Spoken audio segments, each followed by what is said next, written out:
अपने आप को प्रभु के चरणों में समर्पित कर दो, अपने कर्मों को प्रभु के चरणों में समर्पित कर दोगे, बच जाओगे, माया के प्रहार से बच जाओगे। प्रभु कहते हैं जो शुभ शास्त्र के विधान के अनुसार कर्म किया गया और अशुभ जो शास्त्र के प्रतिकूल आचरण बन गया है, वो भी सब मैं संभाल लूंगा, तुम केवल मेरी शरण में हो जाओ, तुम्हें नहीं भोगना पड़ेगा। भगवान कह रहे हैं। अगर बुद्धि खराब है तो भगवान की बात समझ में कैसे आएगी। कितना बढ़िया कृपा करके भगवान हमें उपदेश कर रहे हैं। अगर शास्त्र प्रतिकूल भी आचरण हो गए तो तू चिंता मत कर, मेरी शरण में आ जा। अनंत माताओं जैसा दुलार लेकर प्रभु, पर अपने लोग ऐसे मूढ़ हैं, ऐसी मलिन बुद्धि है कि इस बात को हम समझते ही नहीं।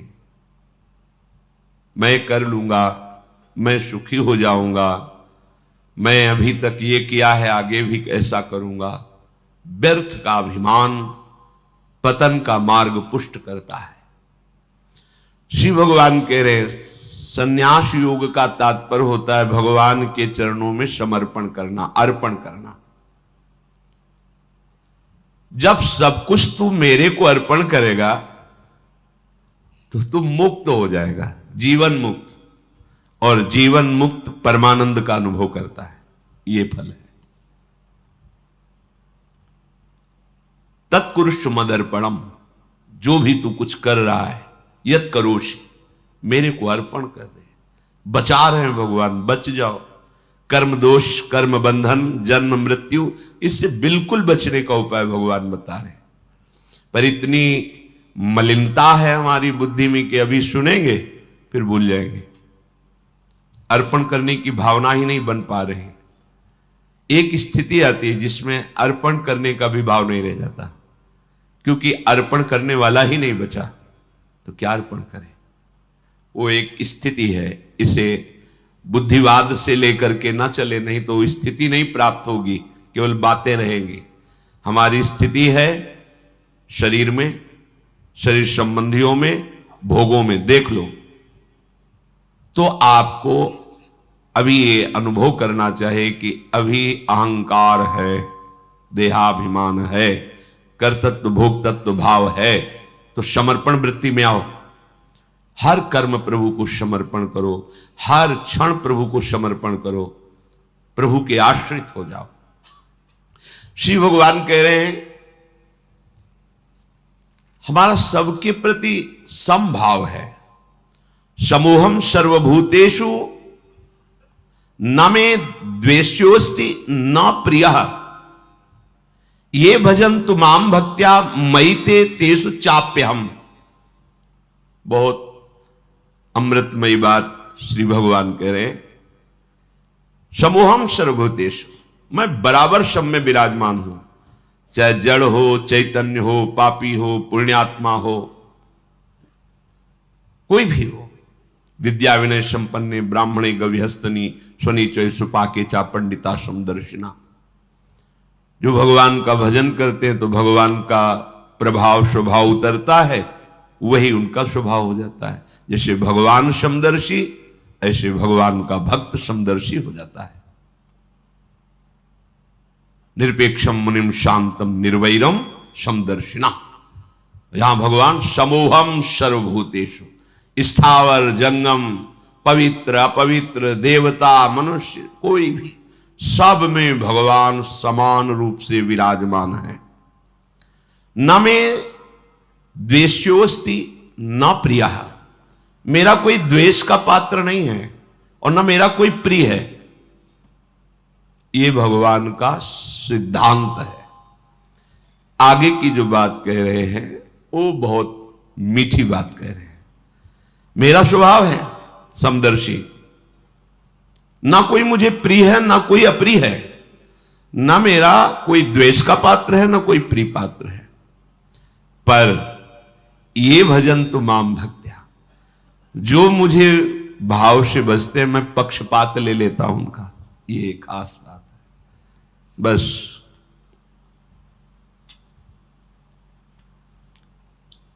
इसी बात से हम जीत गए। अगर केवल हिसाब हो तो हम कभी भगवत प्राप्ति नहीं कर सकते, कि तुम जो करोगे वही तुम्हें मिलेगा, तो हम कभी भगवत प्राप्ति के लायक ही नहीं हो सकते। पर यह बात हमें जिता देती है। ये भजन्तु माम भक्त्या मयि ते तेषु चाप्यहम्, मैं उनमें प्रकाशित हो जाता हूं और वो मेरे में प्रकाशित, जो मुझे प्रेम से भजता है।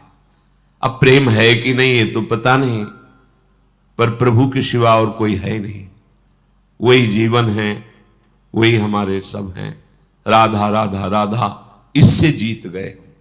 अगर हमारे हिसाब में देखा जाए तो ऐसा कोई तप सृष्टि में नहीं है जो भगवान को खरीद सके, ऐसा कोई सिद्धांत नहीं जो भगवान को अधीन कर सके।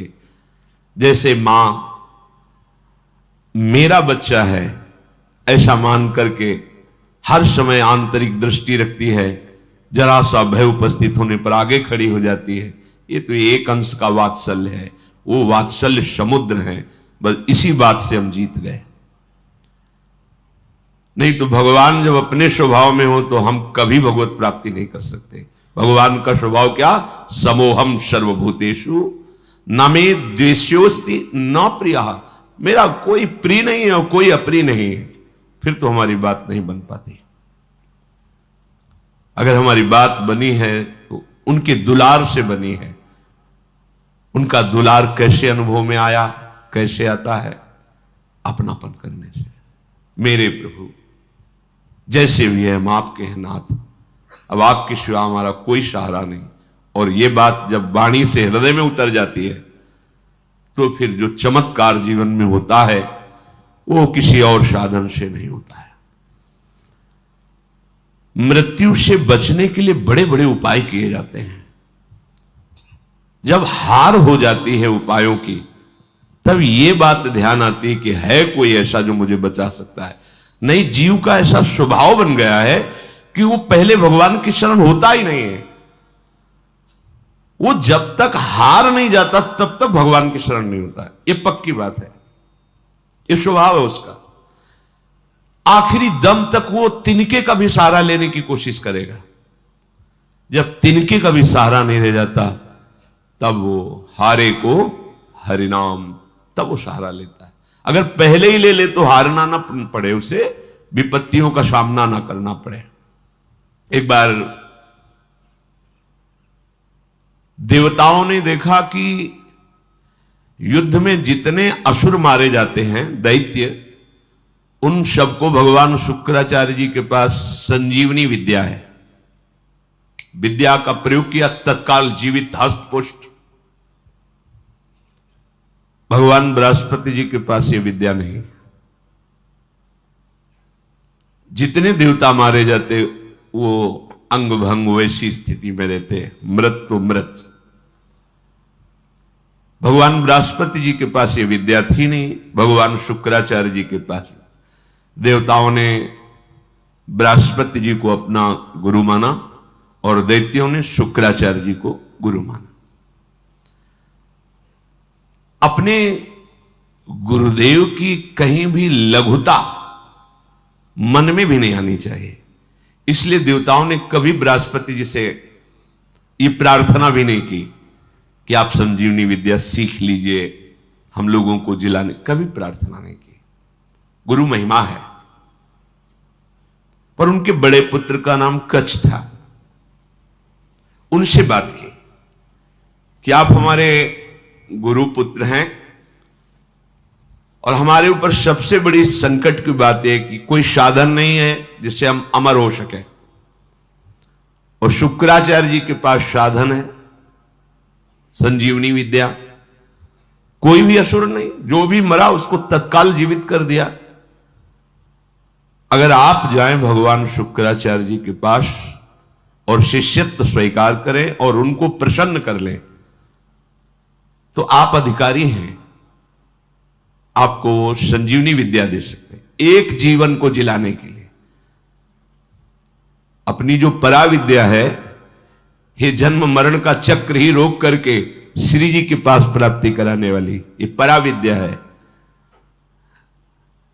जिनसे संजीवनी विद्या प्रकट हुई है उनकी भी संजीवनी है हमारी लाडली जो।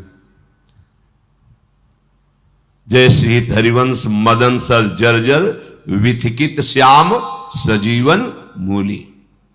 दिव्य प्रमोद रस सार निजांग संग पीयूष विच निचय रविसेचयंती कंदर्प कोटि सर मूर्छित नंद सोनु संजीवनी जयति कापि निकुंज देवी। ये जो अपने पास विद्या है ना, ये परा विद्या है, करोड़ों संजीवनी विद्या इसके समान नहीं। क्योंकि हमारी लाडली जो अनंत ब्रह्मांडों के ईश्वर भगवान श्री कृष्ण की भी संजीवनी मूरी है। संजीवनी जयति कापि निकुंज देवी। देवराज इंद्र ने जब हाथ जोड़ करके प्रार्थना की, बृहस्पति भगवान के बड़े पुत्र कच्छ अभी 9 किशोर अवस्था को प्राप्त हुए थे, उन्होंने कहा कि आप सब हमारे सम्माननीय हैं और आप हमको हमारे पिता बृहस्पति के समान आदर दे रहे हैं। अब हमारा कर्तव्य बनता है आपकी रक्षा करना। हम जा रहे हैं पर बड़ा संकटपूर्ण कार्य है, क्योंकि कोई भी दैत्य बर्दाश्त नहीं करेगा। हो सकता है मेरी मृत्यु भी हो जाए, पर आपके हित के लिए मैं मृत्यु का भी वरण कर लूंगा। जो संत स्वभाव के होते हैं उनका प्रभाव यही होता है कि वो अपनी हानि करके दूसरे का परम लाभ करना निश्चित करते हैं, और जो अशंत स्वभाव के होते हैं वो दूसरे की हानि करके अपना लाभ सोचते हैं। कच्छ ने सब देवताओं को आश्वासन दिया, अगर जीवित रहा तो संजीवनी विद्या लेके ही आऊंगा, और ना जीवित रहा तो फिर बात अलग है। इसमें परहित की भावना बहुत जोर की।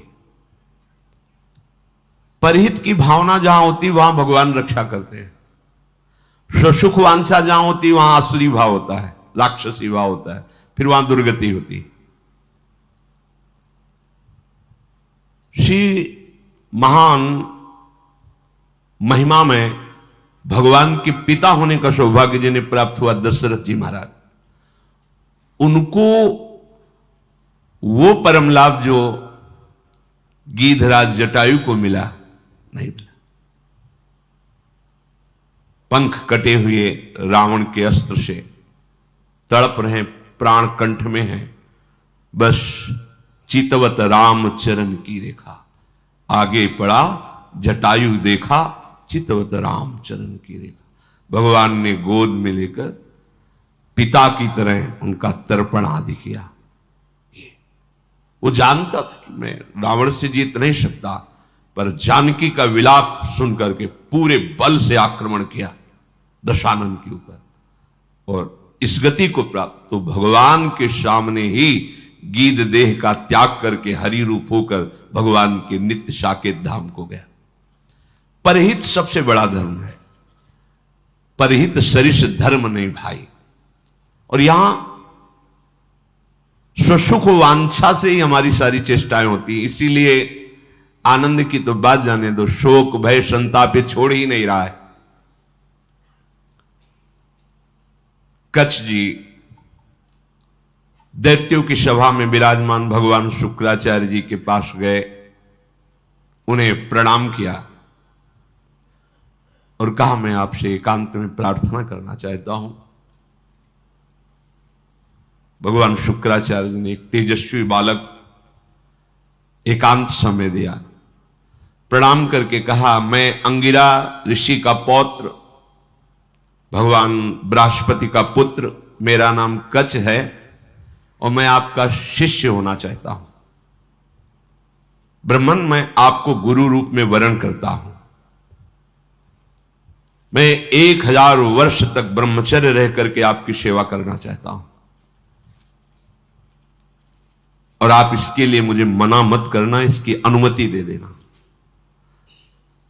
शुक्राचार्य जी ने कहा कच्छ सुस्वागतम तेस्तु प्रतिगृहणामि ते वचः अर्च सेह मर्चम त्वामर्चितोस्तु बृहस्पति।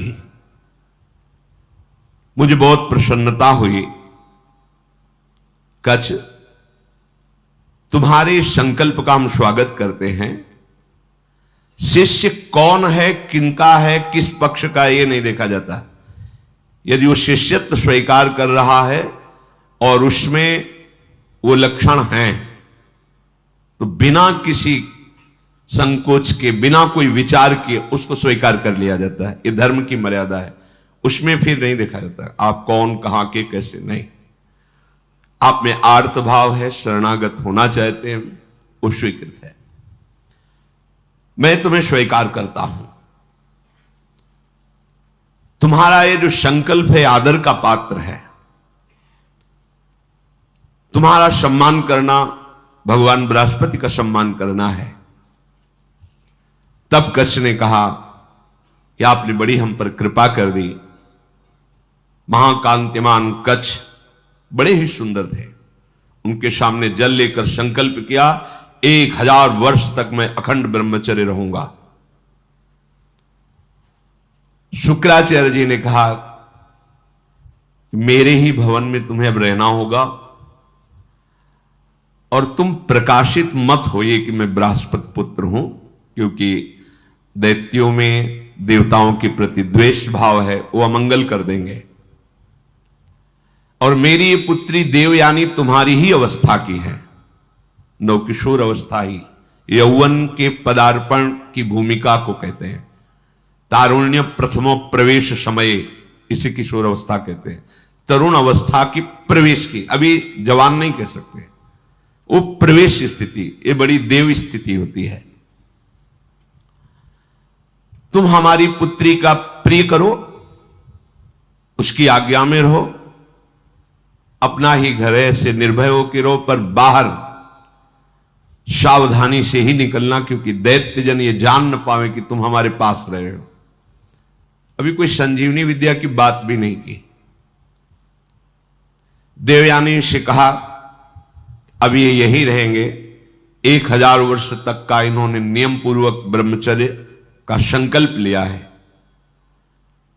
देवयानी जी ने स्वीकार किया उनको। वो सदैव देवयानी के सामने हाथ जोड़कर प्रणाम करना, उनकी आज्ञा में रहना, जैसे गुरु वैसे गुरु पुत्री, ऐसा भाव। 500 वर्ष व्यतीत हो गए ब्रह्मचर्य से रहते हुए और गुरु भवन में सेवा करते हुए। कोई नहीं जान पाया।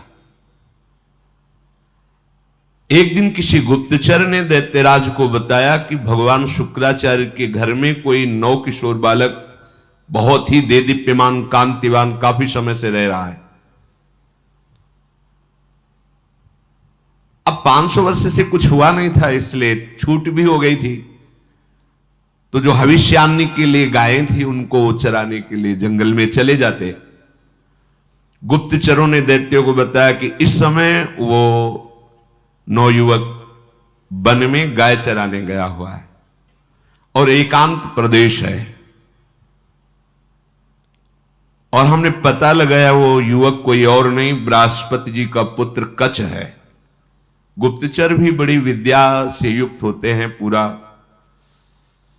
और मुझे लग रहा है कि ये सब एक देवताओं का प्लान है जो संजीवनी विद्या सीखने के लिए भेजा है। अब आपका क्या आदेश है? उनका आदेश क्या? उसे मार के फेंक दो,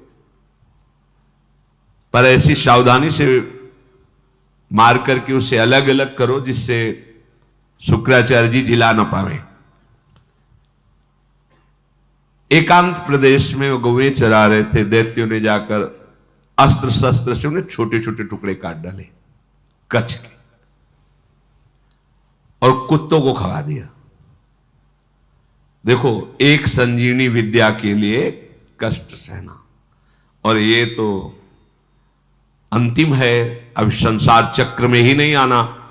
इसके लिए अगर एक बार कोई हमारे ऊपर प्रहार करे या शरीर छूट जाए तो मेरा घाटा थोड़ी है।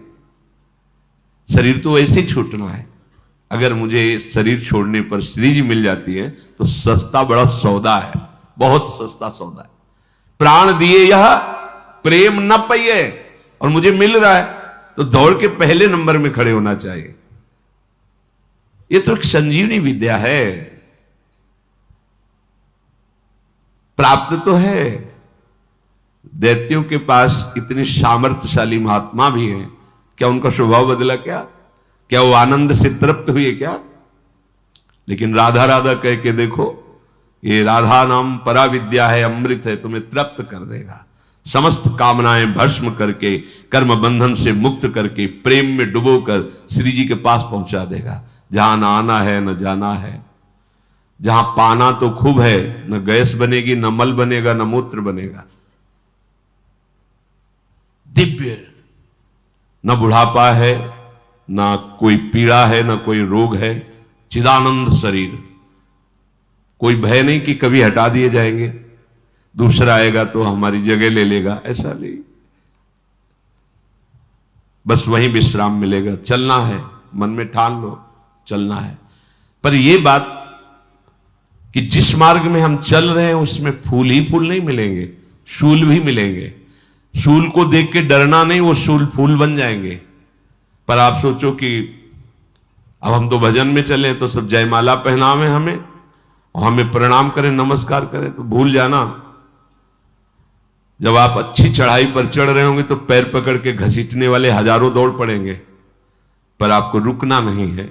बल आपका श्री जी, इसलिए कोई घसीट नहीं सकता, पर विघ्न बाधाएं आपको घेर लेंगी। किसी उत्तम वस्तु की प्राप्ति के लिए बहुत उसे छुपा के रखा जाता है, बड़े विघ्न रखे जाते हैं जिसे कोई अधिकारी ही प्राप्त कर पावे। उनको मार दिया, कच्छ को उनके शरीर के टुकड़े टुकड़े करके कुत्तों को खवा दिया। अब उस दिन गौएं बिना रक्षक के वापस आ गई। देवयानी जी ने देखा कि कच्छ तो आए नहीं, गौएं लौट आई। उन्होंने शुक्राचार्य जी से कहा कि भगवान,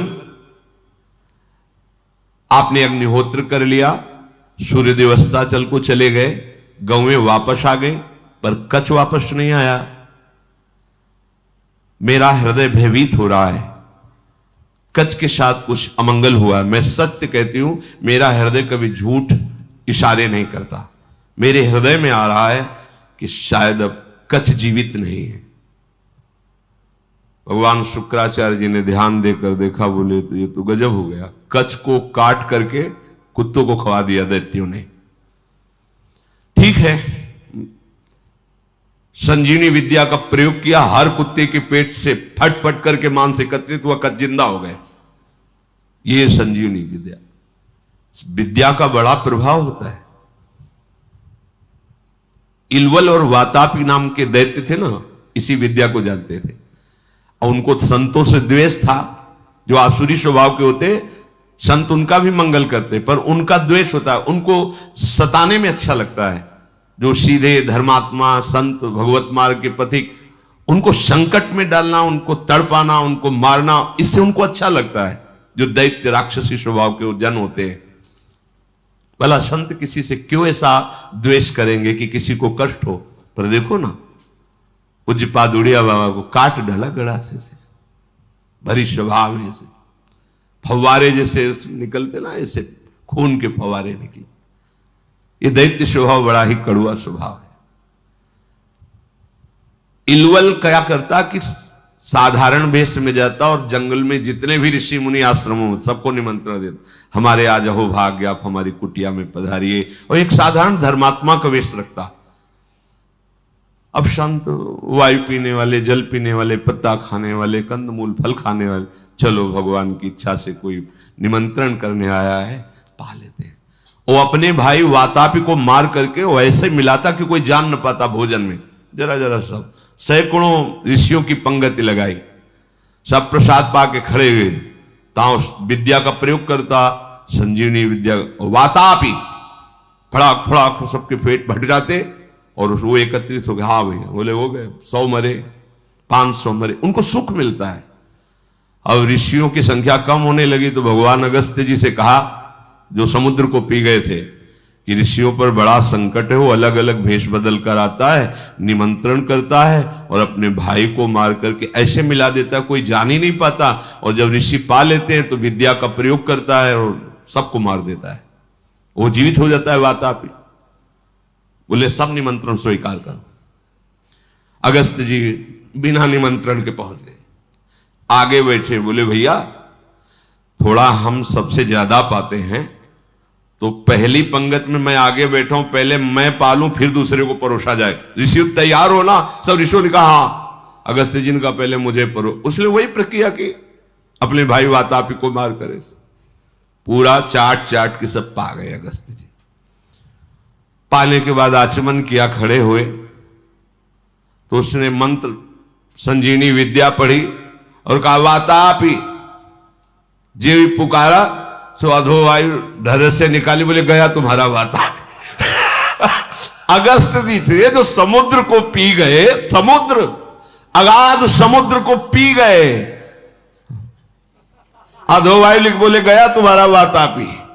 तुम साधारण सी समझ, पच गया, जितनी देर पाया उतने में हमारी जठराग्नि ने पचा करके हजम हो गया, खत्म तुम्हारा वातापी। कोई विद्या काम नहीं करती ब्रह्म विद्या के आगे, भगवत विद्या के आगे। भगवान बृहस्पति जी ने जो ही ध्यान किया, देखा कि वो तो कुत्तों के पेट में है, संजीवनी विद्या का प्रयोग किया, कुत्तों के पेट फटे और कच्छ जो है मानुष जुड़ के पूरा जीवित होकर सामने आ गया। देखते ही देवयानी ने पूछा लौटने में विलंब क्यों कर दिया? तो उन्होंने कहा कि देवी मैं समिधा कुश और काष्ठ गुरु सेवा के लिए ला रहा था, तो एक वृक्ष के नीचे रुका, गौएं भी हमारे साथ थी, वहां कुछ असुरों ने मुझे घेर लिया और पूछा तुम कौन हो? तो मैंने बता दिया मेरा नाम कच्छ, मैं बृहस्पति का पुत्र हूं और भगवान शुक्राचार्य हमारे गुरु हैं, उनकी सेवा के लिए मैं सामग्री ले जा रहा हूं। तो उन्होंने मुझे मार दिया और मार करके कुत्तों को खवा दिया। मेरी स्मृति कभी भंग नहीं होती क्योंकि मैं अखंड ब्रह्मचारी हूं। ब्रह्मचर्य में बहुत बड़ी सामर्थ्य है जिसका महत्व तो आज नहीं समझा जा रहा है। अगर आपका शरीर स्वस्थ है, किसी औषधियों का सेवन नहीं हो रहा है संसारिक, और आप ब्रह्मचारी हैं, एक बार श्लोक पढ़ लीजिए, वो पूरा टेप हो जाएगा। दोबारा कोई बात सुननी नहीं पड़ती, एक बात सुन लिया पूरा दिमाग में बैठ जाएगा। भारी से भारी मेहनत करने पर कभी थकावट नहीं होगी। 2-4 दिन नींद ना आवे तो आपको परेशानी नहीं होगी, क्योंकि बहुत शीतलता, बहुत धैर्य, गंभीरता, ये सब ब्रह्मचर्य प्रकट कर देता है, तभी उपासना परिपक्व होती है। अब ब्रह्मचर्य नहीं तो स्मरण ही नहीं है, ना प्रभु का स्मरण है, ना अपने लक्ष्य का स्मरण है। जिधर जो प्रवाह हुआ उसी में बहते डोल रहे हैं। शरीर इतने क्षीण हो रहे हैं वासना के कारण कि कुछ भी प्रकृति की मार झेलने लायक ही नहीं रह गए। देखो ब्रह्मचर्य का प्रभाव। कच्छ कह रहे मुझे पूरा स्मरण है, मेरी स्मृति कभी भंग नहीं होती। जब हमारे गुरुदेव ने संजीवनी विद्या का प्रयोग किया तो फिर मैं जीवित होकर तुम्हारे सामने उपस्थित हूं। कच्छ ने जब अपने मारे जाने की बात कही तो देवयानी बड़ी सावधान हो गई कि कच्छ को अब गाय चराने नहीं भेजना। दैत्यों को तो पता था कि हमने मारकर खवा दिया। अब तो एक दिन सेवा के लिए कुछ पुष्प की आवश्यकता हुई तो देवयानी ने कहा पास के ही जंगल से पुष्प ले आइए। दैत्य दूर से निगरानी रखते थे, उन्होंने देखा कच्छ तो जिंदा है, जाकर के सोचा कच्छ जिंदा है, बोले वापस फूल लेके न जाने पावे, अब की क्या करें? बोले मारो, मार के जलाओ, जला के राख जो है समुद्र में बहा दो। जब पुष्प ही लौट करके नहीं आए कच्छ पुष्प लेकर के, तो देवयानी ने फिर प्रार्थना की कि शाम होने जा रही, पुष्प तो सुबह लेने भेजा था, अभी तक कच्छ वापस नहीं आए। शुक्राचार्य जी ने कहा, ध्यान धर के देखा, बोले कच्छ को मार के जला के समुद्र के जल में प्रवाहित कर दिया, मतलब जल में मिला दिया। तो उनका भगवान यदि कच्छ पुनः वापस नहीं आएंगे तो मैं भी जीवित नहीं रहूंगी।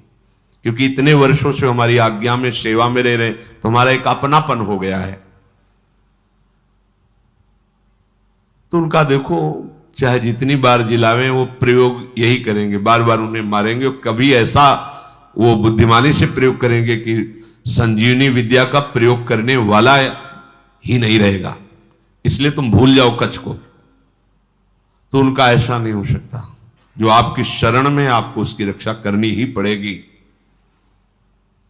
जो संजीवनी विद्या का प्रयोग किया, लहरों से राख निकली, राख शरीर धारण किया, फिर कच्छ के रूप में आके पुष्प लेके सेवा में उपस्थित हो गए।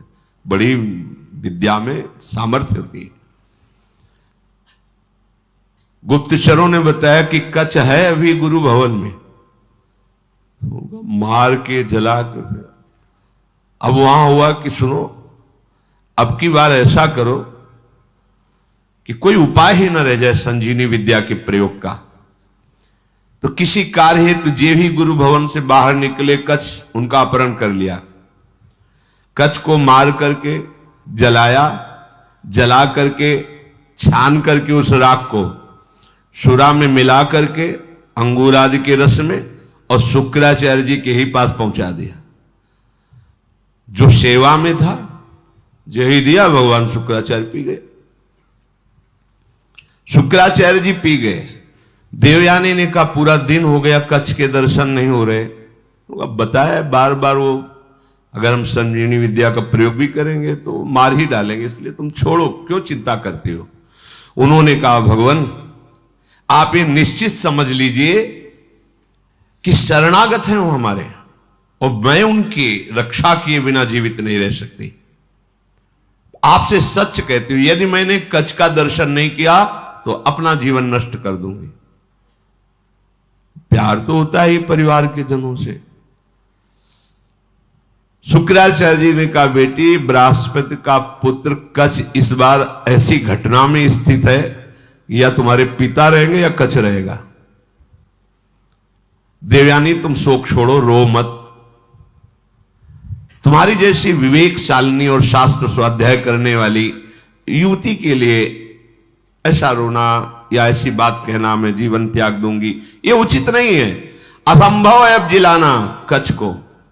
बोले क्यों? बोले हमारे पेट में पहुंच चुका है वो। ध्यान के द्वारा देखा कि अंगूर आदि के रसों में सुरा मिला के उनको पिला दिया। बोले कच्छ को हम ही को पिला दिया गया। ऐसे ये द्वेषी है दैत्यजन कि बाहर से तो पेट फाड़ के निकाल दिए सबके, सब जगह से बुला लिया। अब अगर हम विद्या का प्रयोग करते हैं तो हमारी मृत्यु हो जाएगी, क्योंकि निकलेंगे। देवयानी ने कहा कि मेरे दुख को अगर दूर करना चाहते हैं तो कच्छ को बुलाना ही पड़ेगा। तो उन्होंने कहा इसमें कोई संशय नहीं कि दैत्य लोग बहुत द्वेषी हैं। मेरे शिष्य को मार डाला है भयंकर स्वभाव वाले दैत्य। ये जानते नहीं कि मैं कितनी सामर्थ्य से युक्त हूं, फिर भी मेरे शरणागत को कष्ट दे रहे हैं, विरुद्ध आचरण कर रहे हैं। मुझे लगता है कि अब इनके परास्त होने का समय आ गया है। जब कोई गुरुद्रोह करता है तो उसके नाश का निश्चित समय आ जाता है। इस तरह का अपराध चाहे वो देवराज इंद्र क्यों न हो, उसको भी भयभीत करके परास्त कर देता है। जो ब्रह्मचर्य के पालन में रत है, मेरी आज्ञा में रहता है, मुझे बहुत प्रिय है, उसका कोई अहित करे तो मानो मेरा ही अहित कर रहा है।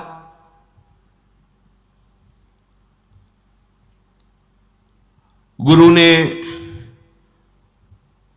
मन में विचार किया कि अब कैसे उसको जिलाएं। तो कच्छ तुम मेरी बात सुन रहे हो, संजीवनी विद्या का ध्यान करते हुए कहा। तो अंदर से कच्छ बोले हाँ गुरुदेव सुन रहा हूं, बहुत भयभीत भी हूं, क्योंकि मैं आपकी हाथों के बीच में फंस गया हूं। विद्या के प्रभाव से अंदर से आवाज। गुरुदेव आप प्रसन्न हो, मैं आपको प्रणाम करता हूं। जैसे पुत्र का पिता पर और पिता का पुत्र पर स्नेह होता है, उसी प्रकार हमारा आपके प्रति और आपका हमारे प्रति स्नेह है। शुक्राचार्य जी ने कहा उस समय मैं नहीं जान पाया जिस समय तुम हमारे मुख द्वार से उदर में गए। तो उनका गुरुदेव आपके प्रसाद से और ब्रह्मचर्य से मेरी स्मरण शक्ति मरने पर भी नहीं छूटती, मुझे पूरी याद है। यदि आपने संजीवनी विद्या का प्रभाव किया और मैंने आपके पेट को फाड़ा तो सबसे बड़ा कलंकी मैं कहलाऊंगा कि गुरुदेव की हत्या करने वाला है। गुरुदेव यद्यपि मैं कष्ट में हूं पर मैं आपके पेट को, आप ऐसा संजीवनी विद्या का प्रयोग मत कीजिए जिससे आपकी मृत्यु हो जाए। मैं हर क्लेश सह सकता हूं लेकिन गुरु के विरुद्ध नहीं चल सकता। आचार्यपाद असुरों ने मुझे मार करके मेरे शरीर को जलाकर चूर्ण बना करके और अंगूर आदि के रस में मिलाकर आपको पिला दिया है। ब्राह्मी, आसुरी, दैवी तीनों मायाओं की आप ज्ञाता हैं। आपके होते हुए कोई भी माया उल्लंघन नहीं कर सकती। शुक्राचार्य जी ने कहा बेटी दूसरा कोई कार्य कहो तो तुम्हारा प्रिय कर दें, अब कच्छ को बचा पाना बड़ा कठिन है, थोड़ी देर में मेरी आते कच्छ को पचा लेंगे। मेरे उदर के विदीर्ण होने के सिवा कोई दूसरा उपाय नहीं रह गया। अगर मैं ब्रह्म विद्या का प्रयोग करता हूं तो मेरे उदर में वो जीवित होंगे, उनका उदर, मेरा उदर फटेगा, मैं मर जाऊंगा। देवयानी जी ने कहा पिताजी कच्छ का नाश नहीं होना चाहिए क्योंकि आपका शरणागत शिष्य है और आपका वध होना ये मैं देख नहीं सकती, सह नहीं सकती। आप बड़े प्रवीण हैं, दोनों के बीच का रास्ता निकालिए। शुक्राचार्य जी ने कहा बृहस्पति के पुत्र कच्छ, तुम हमारी बात सुन रहे हो? देवयानी तुम पे प्रसन्न है और मैं भी तुम्हारा हित करना चाहता हूं, इसलिए तुम सुनो, मैं तुम्हें मृत संजीवनी विद्या देता हूं। आए भी इसीलिए थे, आज तक नहीं कहा था। गुरु की शरण जिस भाव से हुआ जाता है बिना मांगे वो बात पूरी हो जाती है यदि आपकी निष्ठा और भावना है। देखो ऐसी परिस्थिति दैत्यों ने प्रकट की विपरीत, लेकिन वही विपरीतता इनके लिए अनुकूलता का स्वरूप हो गई। शुक्राचार्य जी ने कहा तुम सुनो, मैं तुम्हें संजीवनी विद्या का उपदेश करता हूं। संजीवनी विद्या का उपदेश किया और कहा जब मैं अपने ऊपर प्रयोग करूंगा तो तुम बाहर निकलना, मेरा पेट फाड़ के तो मेरी मृत्यु हो जाएगी, फिर तुम संजीवनी विद्या का प्रयोग मेरे ऊपर करना जिससे मैं जीवित हो जाऊंगा। मेरे इस शरीर से जीवित निकलकर तुम मेरे वास्तविक पुत्र बन जाओगे क्योंकि मेरे उदर में रहे तुम। गुरु से विद्या प्राप्त करके सामर्थ्यशाली होने पर भी शिष्य को सदैव गुरु के प्रति दोष दृष्टि से रहित धर्मयुक्त दासता का भाव ही रखना चाहिए। तो भगवान शुक्राचार्य से संजीवनी विद्या प्राप्त करके उन्होंने कहा हाँ प्रभु मेरी स्मरण में आ गई संजीवनी विद्या। जे ही प्रयोग किया संजीवनी, शुक्राचार्य जी का पेट फटा और कच्छ बाहर निकले। बड़ा ही तेजस्वी स्वरूप संजीवनी विद्या प्राप्त करने के बाद और हो गया कच्छ का, मानो मूर्तिमान वेद रूप धारण करके आ गए हो। शुक्राचार्य गुरुदेव को भूमि में मृत पड़ा देख करके उन्होंने अपनी गुरु विद्या संजीवनी का प्रयोग किया। जे ही प्रयोग किया ते ही उठ खड़े हुए भगवान शुक्राचार्य, साष्टांग प्रणाम किया। गुरुदेव मैं विद्या से शून्य था, उस दशा में आपने मेरा पालन पोषण किया और अत्यंत दुर्लभ मृत संजीवनी विद्या दी जो अमृत धारा है। कोई भी महात्मा ऐसा कैसे हो सकता है कि अपने ऐसे उपकार करने वाले गुरुदेव को कभी भी दुखी कर सके। आप ही मेरे मां हो, आप ही मेरे पिता हो। हे गुरुदेव, हम जिस कार्य के लिए आए थे वो कार्य पूर्ण हुआ, पर मैं सदैव आपका हूं, आपका दास हूं। जब जैसी आज्ञा आप हमें जरूर दीजिएगा। गुरु की कृपा के बिना कोई भी विद्या सिद्ध नहीं होती। जो गुरुदेव से विद्या प्राप्त करके गुरुदेव की अवहेलना कर देता है, उसे प्रतिष्ठा रहित पाप पूर्ण नरकों की प्राप्ति होती है। कोई भी मंदबुद्धि अज्ञान से युक्त होकर के कभी यदि अपने गुरुदेव का अपमान कर दे तो धर्म भ्रष्ट हो जाएगा, उसे ब्रह्म हत्या का पाप लगता है। इस लोक परलोक में दोनों में उसकी निंदा होती है। तपस्या की निधियों की निधि अप्रमेय शक्तिशाली महानुभाव शुक्राचार्य जी ऐसी बात सुनकर बहुत प्रसन्न हुए गुरु निष्ठा देख करके। कच्छ ने देवताओं का कार्य सिद्ध कर दिया, संजीवनी विद्या उन्हें प्राप्त हो गई, पर वो 1000 वर्ष पूरा करने के लिए अपने गुरु की सेवा में रहे। फिर प्रणाम किया और कहा, अब मुझे अपने घर जाने की अनुमति दीजिए। जब कच्छ का व्रत पूरा हो गया, गुरु ने उनको जाने की आज्ञा की, तो देवयानी ने कहा, हमारी सेवा में रहे हो, मेरी आज्ञा के बिना कैसे जा सकते हो? आप उत्तम कुल विद्या तपस्या इंद्रिय संयम से सुशोभित हो रहे हो।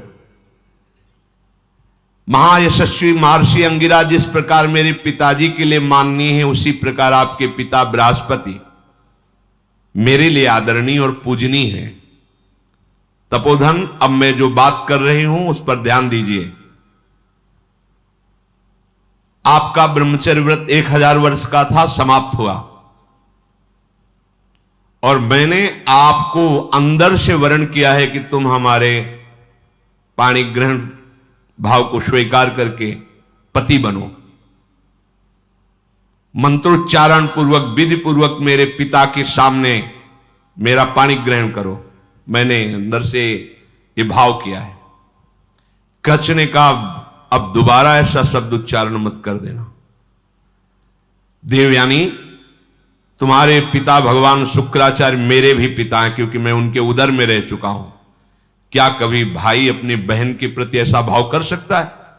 तुम हमारी परम पूजनीय हो, ऐसे शब्द उच्चारण मत करना। वैसे गुरुपुत्री हो, और ऐसे भी मैं शुक्राचार्य के उदर में रह चुका हूं। महात्मा भार्गव को तुम प्राणों से भी अधिक प्यारी हो। गुरुपुत्री होने के कारण मेरी परम पूजनीय बहन हो तुम, ऐसे शब्द उच्चारण मत करो। देवयानी, जैसे मेरे गुरुदेव तुम्हारे पिता शुक्राचार्य सदा मेरे माननीय है, बिल्कुल उसी तरह मैं गुरुदेव की तरह तुम्हारा सम्मान करता हूं, तुम्हारी आज्ञा में रहा हूं। ऐसी बात मैं सुनना भी नहीं चाहता। देवयानी ने कहा,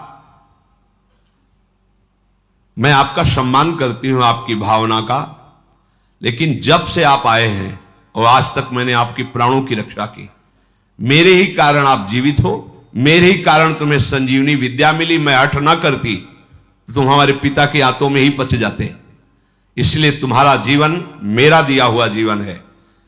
इसलिए सौहार्द के साथ मैं कहती हूं कि मैं उत्तम भक्ति के द्वारा तुम्हारी आराधना करूंगी। तुम धर्म के ज्ञाता हो, मेरे प्रति ऐसा भाव त्याग दो और मेरा पाणी ग्रहण स्वीकार करो।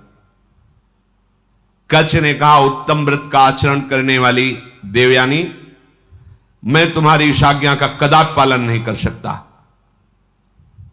तुम्हें प्रसन्न होना चाहिए मेरे ऊपर। मैं तुम्हें गुरु से भी बढ़कर पूज्य दृष्टि से सदैव देखा हूं।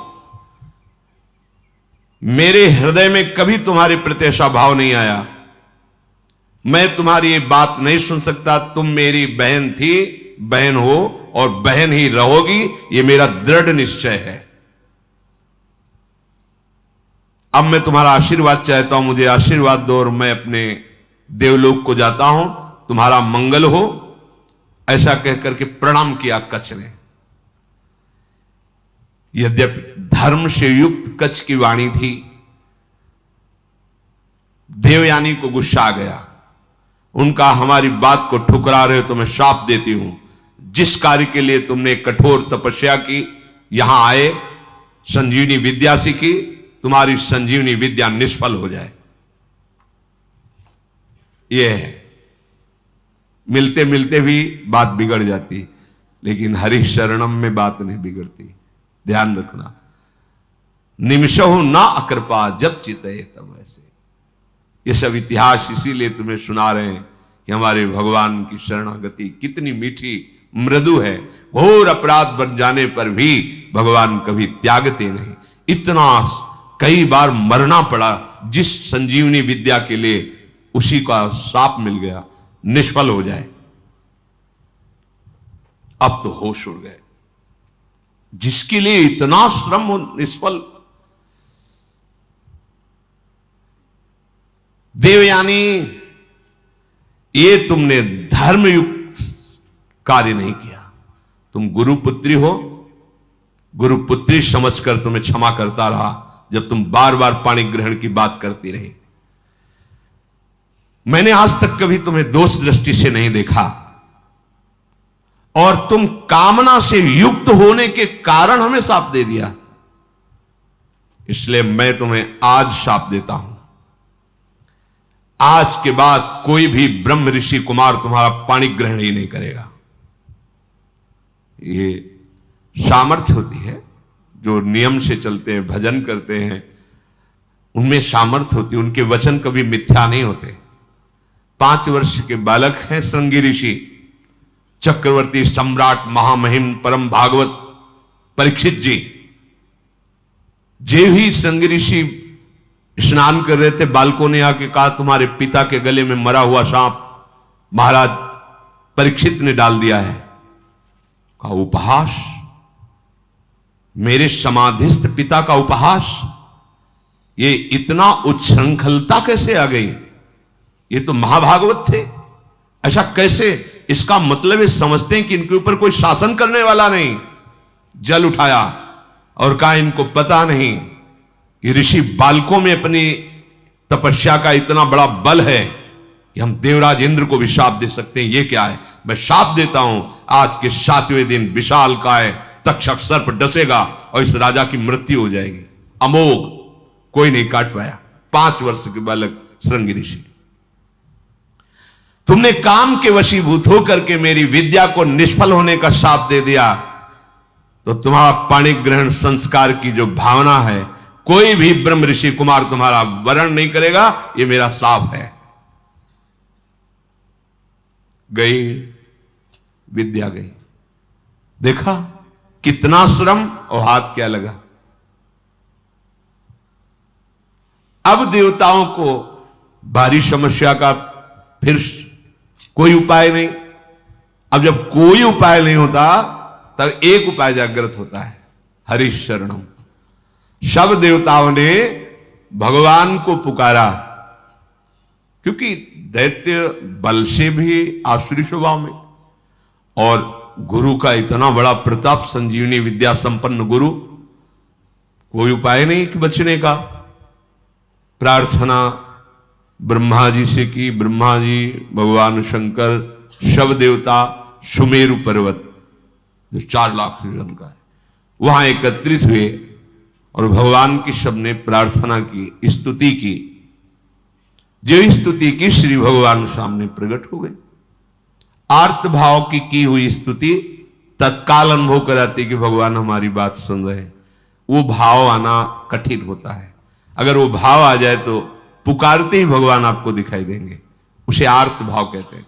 जैसे गजेंद्र ने आर्त भाव में पुकारा, द्रौपदी जी ने आर्त भाव, एक क्षण भी नहीं लगा भगवान उपस्थित हो। ऐसे समस्त देवता, भगवान ब्रह्मा शंकर आदि ने जब आर्त भाव से भगवान को पुकारा कि एकमात्र भगवान श्री हरि ही अब हमारी रक्षा कर सकते हैं, वही उपाय कर सकते हैं।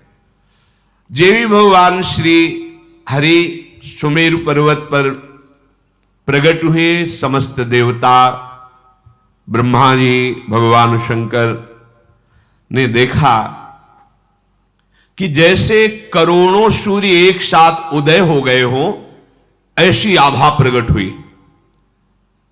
किसी भी देवता की नेत्रों में सामर्थ्य नहीं थी उस आभा की तरफ देख सके। इसलिए इस श्लोक आता है सुधा, तेजो रूप निकुंज एव कलयन नेत्रादि पिंड स्थितम। निकुंज ऐसा तेजोमय है कि किसी की सामर्थ्य नहीं देख सके। जब लाडली जी की सखियों की कृपा होती, जो आचार्य रूप से आई, वो जब दिव्य नेत्र देते तब निकुंज को करोड़ों सूर्य एक साथ जैसे प्रकट हो गए, ऐसी कांति प्रकट हुई। सबकी आंखें चौंधे आ गई, सब बेशुद्ध हो रहे हैं। भगवान ब्रह्मा शंकर आदि सावधान होकर के सुंदर झांकी की।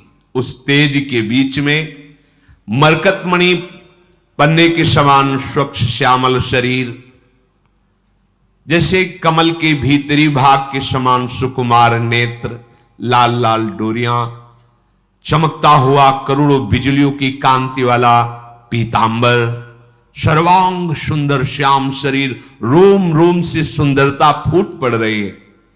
धनुष के समान टेढ़ी भौहें, बड़ा सुंदर मुख, महामणिमय किरीट, भुजाओं में बाजूबंद, कानों में झलकते हुए कुंडलों की चमक, कपोल सुंदर खिले हुए, करधनी में लड़ियां, हाथों में कंगन, गले में चरणों तक माला। भगवान श्री हरि प्रकट हुए। जो ही भगवान प्रकट हुए तो भगवान के दिव्य पार्षद आसपास सब सेवा में उपस्थित, सुदर्शन चक्र आदि मूर्तिमान पार्षद रूप होकर सेवा में रहते हैं। जब आदेश होता है तो अस्त्र रूप धारण करके फिर लीला करते हैं, जैसा आदेश भगवान का होता है। समस्त देवताओं ने साष्टांग पृथ्वी पर लौट करके भगवान श्री हरि को प्रणाम किया और सबने भगवान की स्तुति की। अजात जन्म स्थिति संयमाया गुणाय, निर्वाण सुखार्णवाय, अणुरणिम्ने परिगण्य धाम्ने, महानुभावाय नमो नमस्ते। संपूर्ण सृष्टि का प्रादुर्भाव, स्थिति और प्रलय ये आपसे ही होती है, पर आप इससे संबंध नहीं रखते। होती आपसे ही है पर आप इससे संबंध नहीं रखते। जैसे चुंबक के आकर्षण से लोहा जो जड़ है वो चलायमान होता है, पर चुंबक की कोई इच्छा नहीं होती, उसका स्वाभाविक ऐसा आकर्षण है कि उसमें हलचल पैदा हो जाती है। ऐसे ही श्री भगवान की सामर्थ्य से सृष्टि का सृजन पालन लय होता रहता। भगवान निर्लेप है, निर्विकार है,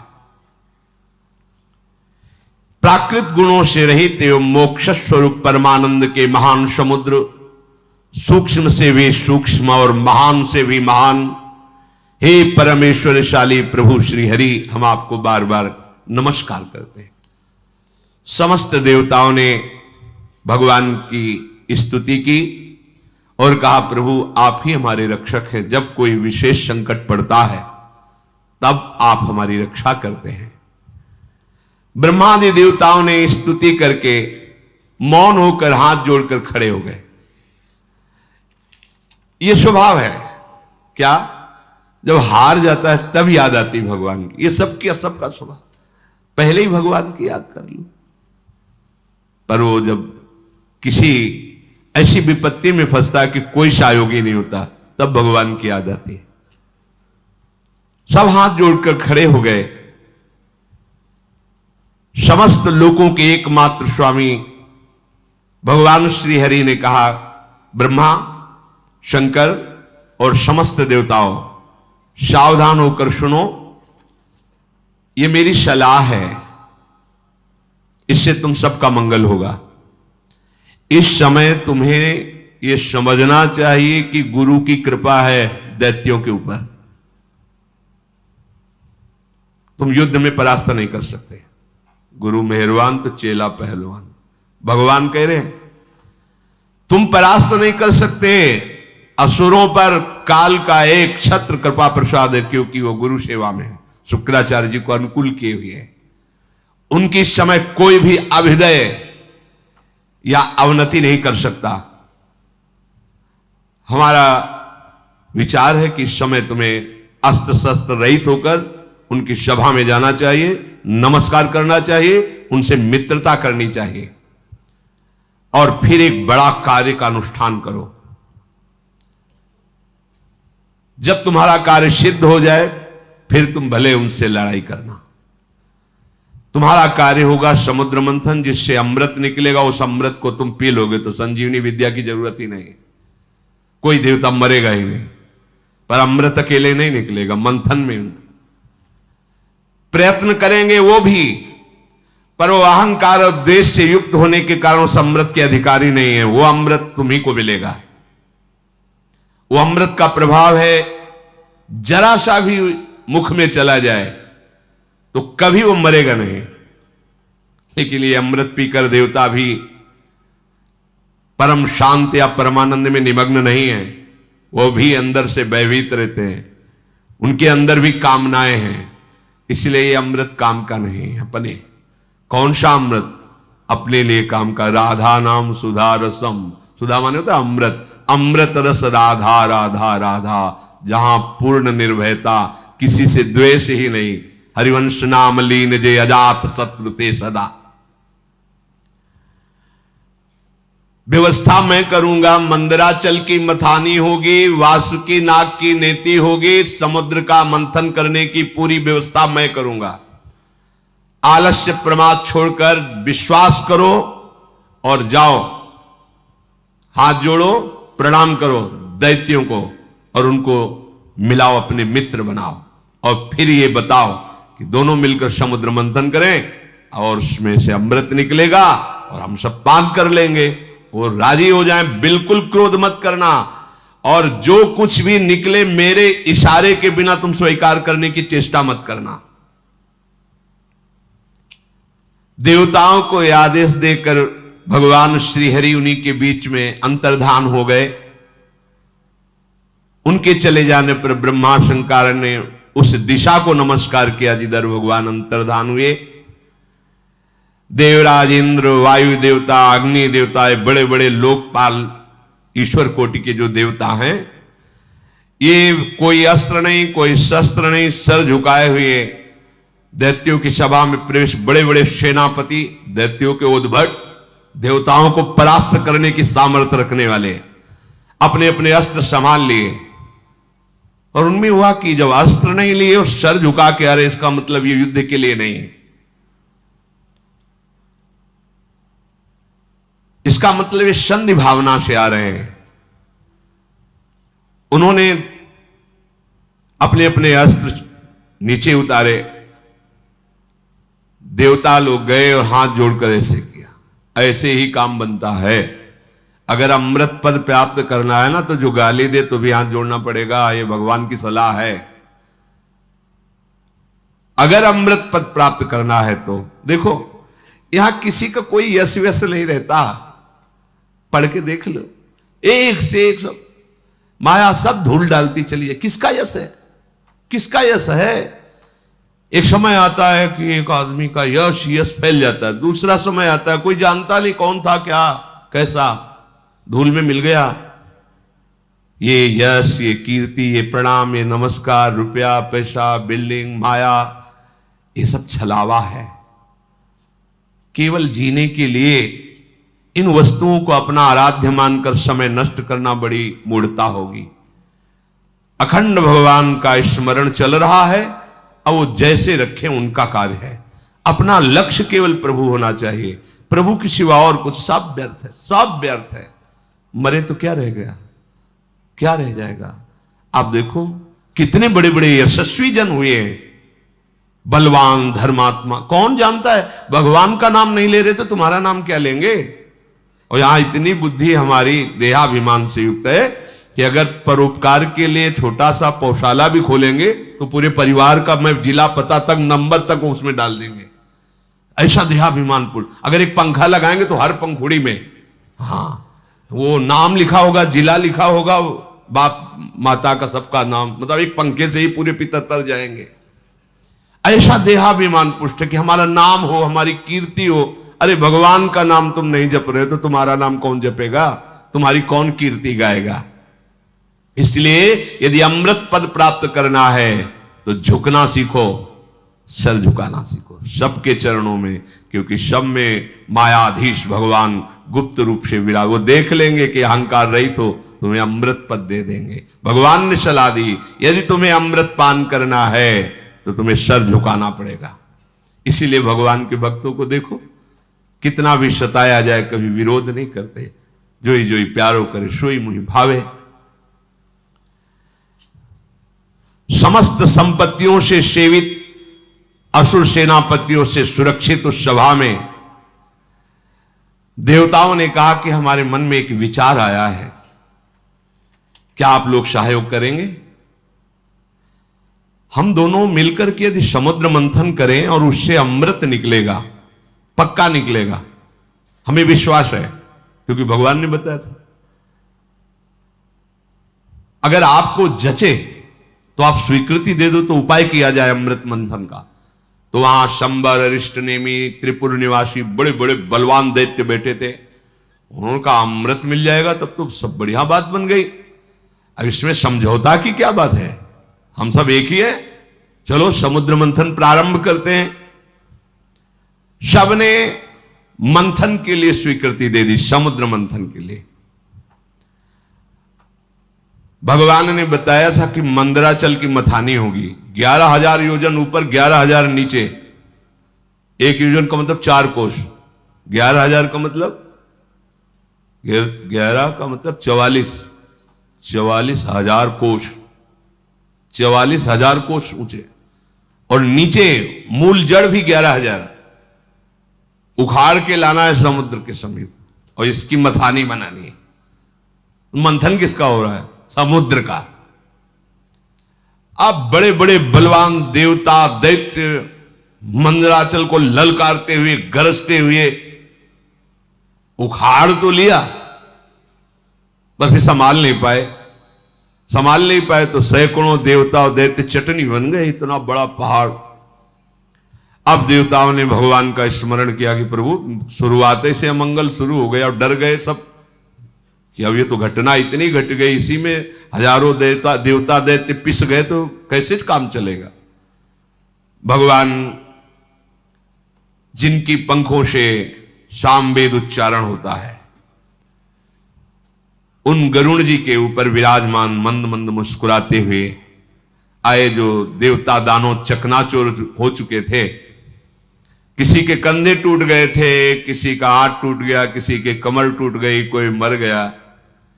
भगवान गरुड़ पर बैठे हुए ही अमृतमयी दृष्टि से देखा, सब स्वस्थ, सब जीवित। कर तुम अकर तुम अन्यथा कर तुम। ऑपरेशन नहीं करना पड़ा हड्डियों का, औषधि नहीं लगानी पड़ी। समझो, भगवान बिना औषधि के भी सारी औषधियों में सामर्थ्य उन्हीं के है। अगर कोई औषधि काम कर रही है तो भगवान की ही सामर्थ्य है। वो आपको, आपके मन को, आपके हृदय को परम शीतल कर देंगे। इसलिए सब औषधियों की औषधि हरिनाम है, विश्वास करो। अमृतमयी दृष्टि से सबको स्वस्थ और जीवित कर दिया। इसके बाद गरुड़ जी को आदेश किया, गरुड़ जी थोड़ा नीचे उतरे। ऐसे ही जैसे कोई कमल का फूल पकड़े, ऐसे भगवान ने मंदराचल को उठाया, गरुड़ जी के एक पंखे पे रख लिया और कहा चलो समुद्र के किनारे सब। और समुद्र के तट पर जाकर मंदराचल को विराजमान किया। भगवान के आज्ञानुसार वासुकी नाग को बुलाया गया और कहा तुम्हें हम वचन देते हैं कि अमृत में तुम्हारा हिस्सा होगा, पर आपको नेति का काम करना पड़ेगा।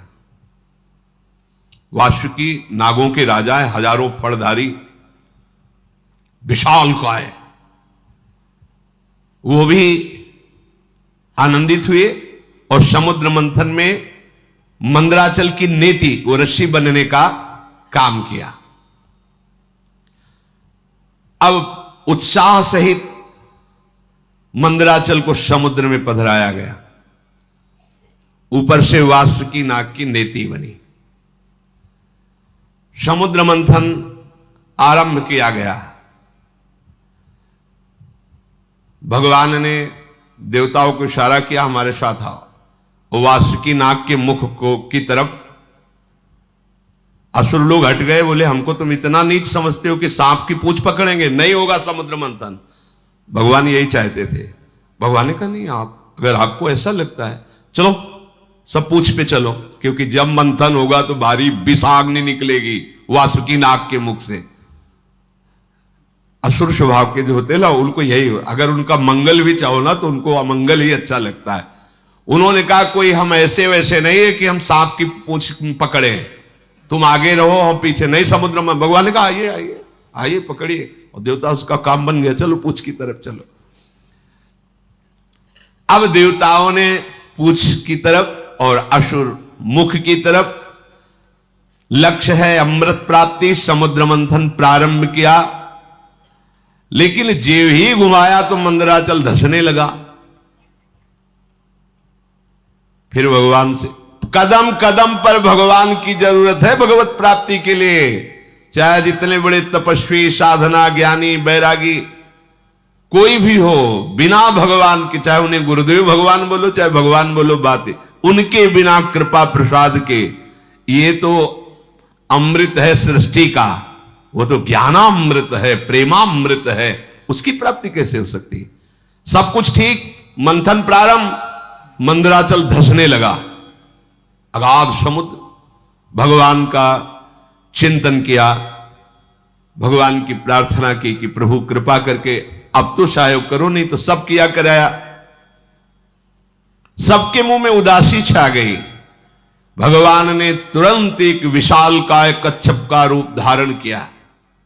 सत्य संकल्प भगवान की इच्छा करते 1,00,000 योजन की पीठ है जिनकी, 4,00,000 कोस तक कच्छपावतार भगवान का, 1,00,000 योजन की फैली, 1,00,000 योजन प्रस्तारिणा द्वीप युवा परो महान, मानो कोई बहुत बड़ा द्वीप प्रगट, 4,00,000 कोस, 1,00,000 योजन, 4,00,000 कोस भगवान की पीठ थी, कच्छप भगवान। सबके देखते देखते मंदराचल के नीचे चले गए। मंदराचल से मानो जैसे पीठ में कोई खुजली करे, ऐसे ऐसे कच्छप भगवान को खुजली सी लगी, आराम करने लगे। मंदराचल की अब तह मिल गए, कच्छप भगवान की पीठ पर मंदराचल। अब तो मंदराचल को घुमाना प्रारंभ किया गया। समुद्र मंथन संपन्न करने के लिए असुरों में भगवान आसुरी शक्ति के रूप में, देवताओं में दैवी शक्ति के रूप में, वासुकी नाग में निद्रा के रूप में, नीचे कच्छप के रूप में, ऊपर सहस्त्रावाव रूप रख करके पकड़े हुए सबसे ऊपर चोटी पे, ये किसी को पता नहीं। पूरा का पूरा मंथन भगवान ही से हो रहा है। इसीलिए कहते हैं अहंकार मत करो, साधना तुमसे नहीं हो रही, भगवान करा रहे हैं। बात को समझो। लग रहा है कि देवता और दैत्य कर रहे हैं, शुरू से अभी तक देख लो, सलाह देने वाले, मार्ग बताने वाले, व्यवस्था करने वाले, और फिर अमृत का हरण भी होगा तो वो भी छुटा के तुम्हें पिलाने वाले। अगर भगवान श्री हरि का आश्रय नहीं लिए तो ये तो प्रकृति के मंथन से, प्राकृतिक ही तो है समुद्र, और यहां ज्ञान समुद्र के मंथन से प्रेमामृत का पान करना है। इनमें बिना जगत गुरु श्री कृष्ण के कौन विजय प्राप्त कर सकता है? बोले इसमें गुरु की क्या आवश्यकता है? तो चल के देख लो, मिल ही जाए तो बता देना आके। आज तक किसी को मिला हो, इतिहास साक्षी हो तो बता देना। बिना गुरु का आश्रय लिए, और वो गुरु भगवान है। भगवान गुरु, गुरु भगवान। अब समुद्र मंथन बड़ी दृढ़ता से प्रारंभ हुआ। जेवी समुद्र मंथन प्रारंभ हुआ, वासुकी नाग के मुख से विष उगलना प्रारंभ। आप देवता सुरक्षित है पूंछ की तरफ, दैत्य झुलस रहे हैं। देवताओं की तरफ देख रहे हैं तो हल्की हल्की फुहारें आ रहे हैं, शीतल। क्यों? भगवान के जिस पक्ष में है उनके पक्ष में हो ना, तो वही विष की ज्वाला और वही शीतल फुहारें। भगवान कह रहे समूहम सर्वभूतेषु, देखो समूहम, जो नीचे की पंक्ति में कहा जो मेरा भजन करता है, पक्षपात ले लेते हैं भगवान।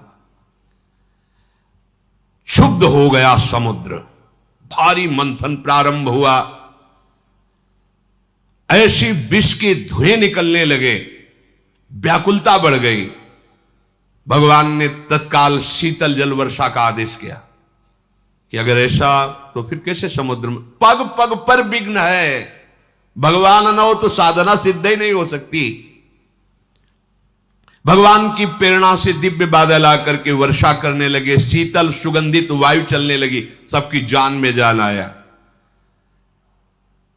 अजित भगवान स्वयं मेघ के समान सांवला शरीर, पीतांबर धारण किए, कानों में मकराकृत कुंडल बिजली की तरह चमक रहे हैं। विश्वविजयी भगवान देवताओं की तरफ खड़े होकर स्वयं मंथन कराने लगे। अब बड़े वेग से मंदराचल घुमाया जाने लगा। समुद्र में खलबली मच गई। समुद्र ने भी हाथ जोड़कर कहा कि महाराज मेरे तो प्राण ही चले जाएंगे। बोले तुम भी धैर्य रखो, सहो, तुमको भी अमृत का छींटा मिल जाएगा। अमृत के लोभ से देखो, और ये अमृत देवता पीकर भी किस सुख को प्राप्त कर रहे हैं, देख लो। ये नामामृत, लीला अमृत, इसके सामने कुछ नहीं। ब्रह्मा जी रोज प्रणाम करते हैं भगवान के भक्त को। ये भगवान की भक्ति के समान जो प्रेमामृत है, कहीं नहीं, कहीं नहीं। जो अमृत पिए हुए देवता, उनसे भी श्रेष्ठ मानव देह कहा गया है। देव दुर्लभ ही होनी कही गई। क्यों? क्योंकि इसमें तुम नामामृत का पान कर सकते हो, ज्ञानामृत का पान कर सकते हो, प्रेमामृत का पान कर सकते हो। अब तो जे ही मंथन शुरू हुआ तो हलाहल विष निकला। मंथन काय के लिए हो रहा है? अमृत के लिए। पर अमृत के पहले क्या निकला मंथन में? विष। इस विष को केवल शिव पचा सकते हैं, शिव, दूसरा नहीं। क्या विष है? कहते जब पहले भजन नहीं करते थे बड़ी शांति लगती, जब से भजन शुरू किया गंदी गंदी बातें आ रही, काम आ रहा, क्रोध आ रहा। अब मंथन शुरू तो विष आएगा नहीं। शिव, तुम्हारा संबंध नहीं है अंतःकरण धर्म से, ये ज्ञान ही शिव है। बंदे बोधमयम नित्यम, बोध माने ज्ञान। जो ज्ञान स्वरूप है वही इस विष को पचा सकता है। नहीं पचाना मुश्किल है, हार जाओगे, भाग जाना पड़ेगा, आप टूट जाओगे। नहीं, ज्ञान के द्वारा, विवेक के द्वारा। अगर इस विष को न पचाया होता तो संतों ने अमृत पान न किया होता। हलाहल नामक इतना वो जहरीला कि उसके जो फूहे उड़ रहे थे, आसपास का सब वन भस्म हो गया। अब देवता दैत्य सब के प्राण व्याकुल हो गए केवल उसकी भाप से जो जहर निकला।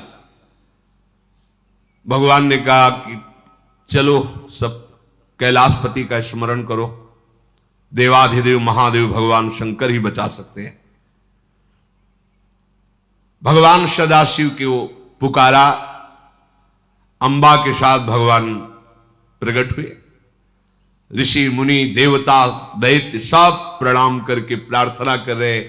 तीनों लोकों का अभ्युदय और मोक्ष जिन ऋषियों ने संकल्प करके कि सबका मंगल हो, वो सब ऋषि भी आ गए और स्तुति करने लगे भगवान शंकर की। देव देव महादेव भूतात्मन भूत भावन त्राहिनः शरणापन्नास त्रैलोक्य दहनाद विषाद। हे देवताओं के भी आराध्य देव, देवाधिदेव महादेव, अब आप ही समस्त प्राणियों की रक्षा कर सकते हो। हम सब आपकी शरण में आए हैं। ये त्रिलोकी को भस्म कर देगा विष। अगर इस विष को नहीं पचाओगे तो स्थूल सूक्ष्म कारण तीनों इस विष से व्याप्त हो जाएंगे। जिस काम के लिए ये मंथन शुरू हुआ था साधना का, वो काम पूरा नहीं हो पाएगा। इस विष को पचाना ही होगा, शिव रूप होकर, जीव रूप होकर नहीं। देहाभिमानी जीव, अंतःकरण धर्म का दृष्टा शिव। अंतःकरण पर काम आदि का वेग आ रहा है, ना कि मेरे में। अगर ये ज्ञान नहीं रखोगे, हमारा मन ऐसा, हमारा मन ऐसा, ढो मन की सारी बातें, उसी में फंसे रहो। मन थोड़ी तुम हो, अंतःकरण में स्फुरित हो रहा, तुम उसको देख रहे हो। उसकी गंदी बातें मत स्वीकार करो, मत उसको सपोर्ट करो, जीत जाओगे। ये त्रिलोकी को भस्म करने वाले उग्र विष से आप हमारी रक्षा कीजिए। भगवान शंकर से जब स्तुति की समस्त लोकपालों ने, प्रजा का संकट देखकर अकारण करुणा करने वाले भगवान शंकर ने अपनी प्रिया अंबा सती जी से कहा, देवी देखो तो बड़ा संकट उपस्थित हुआ इनके ऊपर। यद्यपि लालसा थी अमृत की और निकला पहले विष, और सिद्धांत भी है, यतज्ञे विषम्यु तो परिणामे अमृतोपमम। ये विष जैसा लगता है, 2 बजे उठना और फिर दिनचर्या करना, ब्रह्मचर्य से रहना, भजन की भावना में डूबना, किसी से कोई भी व्यवहार नहीं, मनोरंजन नहीं, ये सब विष जैसा लगता है, इसका परिणाम अमृत होगा। अब मेरा कर्तव्य बनता है कि मैं इन्हें निर्भय कर दूं। सबकी रक्षा करना सामर्थ्यशालियों की सामर्थ्य का प्रयोग है। सज्जन पुरुष अपने क्षणभंगुर प्राणों की भी बलि देकर दूसरे की रक्षा करते हैं। देखो, कोई भी कार्य करने के पहले अपने अर्धांग से अनुमति लेना ही चाहिए। यहां प्रमाण दे रहे हैं जगत गुरु भगवान शिव, सती जी से कह रहे कि अब हमारे इनकी रक्षा करने आप आदेश कीजिए, आप सहमति दीजिए। उनके ऊपर कृपा करना ही है, और इस कृपा से मुझे पता है कि मुझे श्री हरि का प्रेम प्राप्त होगा, क्योंकि श्री हरि के ही द्वारा प्रेरित यह कार्य हो रहा है। चराचर जगत में जब श्री हरि प्रसन्न हो जाते हैं तो फिर उसको और कुछ प्रसन्न करना बाकी नहीं रहता किसी के लिए। मैं इस विष का भक्षण करूंगा। विश्व के दाता, जीवन दाता भगवान शंकर जब सती जी से ऐसा कहा तो सती देवी ने उस प्रस्ताव को पास किया। हाँ ठीक है भगवान, आप जगत अम्बा है ना, जगत मंगल के लिए, और अपने प्रभु का वो सामर्थ्य भी जानती है। भगवान ने उस विष को आकर्षण किया खप्पर में, पूरा विष, और भगवान शिव उस हथेली के पात्र में रखकर विष को पान कर गए। बड़ा प्रभावशाली था, इसलिए हृदय में नहीं जाने दिया, बाहर नहीं रहने दिया, ये गले में रोक लिया। हलाहल विष उसने प्रभाव दिखाया, पूरा कंठ श्याम वर्ण का हो गया। इसलिए भगवान शिव का एक नाम नीलकंठ भी है। जिस समय भगवान शिव विष पी रहे थे तो उससे एक छोटा सा एक विष की बूंद गिरी, उसी से जितनी जहरीली औषधियां, जहर और सर्प बिच्छू आदि जो जहरीले जंतु, उसी जहर से हुआ। अगर पूरा जहर होता तो क्या होता, सब भस्म हो जाता त्रिभुवन। भगवान शिव ने उसे गले में रोक लिया। फिर मंथन प्रारंभ हुआ, आगे की चर्चा है। ये समुद्र मंथन है, बिना हृदय मंथन किए भगवत प्राप्ति के अमृत पद को कोई प्राप्त नहीं करता। एक संजीवनी विद्या के लिए उन्होंने जीवन को दांव में लगा दिया। एक अमृत प्राप्ति के लिए जो लोकवत है, देखो कैसा, आप भगवदामृत पान करने के लिए कितने मजबूत होने चाहिए। इसे किसी ने कुछ कह दिया, आप रो रहे हो, कोई थोड़ा विघ्न आ गया, भजन छूट गया, उदास बैठे हो, भगवान तुम्हारी क्या यही भगवत्ता है, एक सुख सुविधा दी थी वो छीन लिया, अब कोई हमारा नहीं रहा वो छीन, ये सब बहुत नीचे स्तर के। बहादुर हो, ऐसे सूरवीर हो कि त्रिभुवन में तुम्हारे कोई कदम को लड़खड़ा न सके, रोक न सके भगवत प्राप्ति, क्योंकि शाहयोगी हमारे प्रभु हैं। देखो ना, समुद्र मंथन में अगर प्रभु ना हो तो प्रारंभ ही नहीं होता। ऐसे ही तुम्हारे भगवत प्राप्ति को अगर प्रभु स्वीकार न किए होते तो प्रारंभ ही नहीं होता। यही सर आवत अति कठिनाई, राम कृपा बिनु आई न जाई, गृह कारज नाना जंजाला, तेति दुर्गम शैल विशाला। बाढ़ पहाड़ जैसे हैं ये घर परिवार के मोह ममता। इसको जो लांघ कर तुम आए हो ना, तो हरि ने तुम्हें घसीटा है। वही अमृत पद तक सहयोग करते हैं और वही अमृत पद के रूप में मिलते हैं। इसलिए साधक को कहा जाता है कर्ता भाव छोड़ो। ये मत सोचो कि आप कुछ कर रहे हो, आपसे प्रभु करा रहे हैं। जैसे समुद्र मंथन में सब कुछ प्रभु कर रहे हैं। मंदराचल लाने वाले, सलाह देने वाले अर्थात प्रेरणा करने वाले, फिर मंदराचल को लाने वाले, फिर मंदराचल को रोकने वाले, फिर ऊपर से मंदराचल को दबाने वाले, वासुकी नाग में निद्रा के रूप में, देवताओं में दैवी शक्ति के रूप में, असुरों में आसुरी शक्ति के, वही सब रूप में कर रहे हैं। हमारे जो भी भागवतिक साधना होती मेरे प्रभु मेरे हृदय में बैठकर करा रहे हैं। कर्ता भोक्ता भाव नष्ट हो जाएगा, अमृत पद की प्राप्ति होगी। भगवान ही इस विषैले काम क्रोध आदि से हमारे को बचाते हैं, अपनी सामर्थ्य नहीं। कभी किसी को अहंकार नहीं करना चाहिए। यदि जितेंद्री हो, धर्म से चलते हो, भजन कर रहे हो, तो भगवान की कृपा से कर पा रहे हो। अगर उनकी कृपा का छत्र हट जाए तो अभी आपको दिखाई देगा आप कुछ नहीं हो, कुछ नहीं हो। जहां कहीं किसी बड़े महात्मा को कभी ऐसा लगा तो भगवान ने अनुभव करा दिया। जैसे देवर्षि नारद जी बहुत बड़े महापुरुष हैं, काम विजयी, जरा सा लगा तो आपने चरित्र सुना। दुर्वासा जी बड़े महान महात्मा है, कोई साधारण थोड़ी, भगवत स्वरूप है, लेकिन जरा सा अहम आ गया तो देखा त्रिभुवन में भागे घूमे। अगर कहीं किसी को कोई भी विभूति नजर आती है अपने में, तो भगवत कृपा को देखो, अहंकार मत करो, क्योंकि वास्तविक भगवत कृपा से ही मार्ग चला जाता है। शेष चर्चा आगे। श्री राधा।